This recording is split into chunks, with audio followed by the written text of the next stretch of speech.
కృష్ణప్రసాద్ శారదతో గగన్ పక్కన తండ్రిగా ఆ స్థానాన్ని నాకివ్వు అని అంటూ వేడుకుంటాడు. ఇక అప్పుడే ఇలా శారద బాధపడుతూ, వద్దు, మీరు తండ్రిగా ఉండటానికి కుదరదు అంటే, ఎందుకు కుదరదు శారద? నేను ఇన్ని రోజుల తర్వాత వాడిని కొడుగ్గా వాడికి నేను ఈ ఒక్క కార్యమన్నా చేసేలాగా చూయు.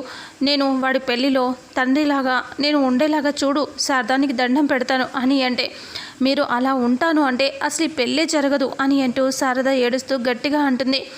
ఏంటి అలా ఉంటాను అంటే పెళ్ళే జరగదా అంటే ఏంటి, వాడు ఇలాంటి కండిషన్ పెట్టాడా అని అంటూ అడిగితే, శారద ఏడుస్తూ, పెట్టింది వాడు కాదు, చెప్పు, ఎవరు పెట్టారు చెప్పు అని అంటూ అడిగితే, శరత్చంద్ర అన్నయ్య అపూర్వ వాళ్ళిద్దరూ కలిసి ఈ కండిషన్ పెట్టారు.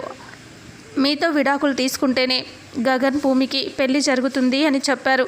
అందుకే నేను ఇలాంటి నిర్ణయం తీసుకున్నాను అని అంటూ ఏడుస్తూ దండం పెడుతూ ఇలా వేడుకుంటుంది. మీరు నాకు విడాకులు ఇచ్చేసేయండి, అప్పుడు కానీ నా కొడుకు పెళ్ళి జరగదు. వాడి పెళ్ళి జరగాలి అంటే మీరు ఇదొక్క సహాయమైన చేయండి అని అంటూ శారద ఏడుస్తూ కృష్ణప్రసాద్కి దండం పెట్టి వేడుకుంటూ ఉంటే, కృష్ణప్రసాద్ బాధపడుతూ షాక్ అయిపోతాడు. ఇక అపూర్వ శరత్చంద్ర సీరియస్గా ఆలోచిస్తూ ఉంటారు. ఇక ఇంతటితో రేపు రాబోయే ఎపిసోడ్ ప్రోమో ఎండ్ అవుతుంది.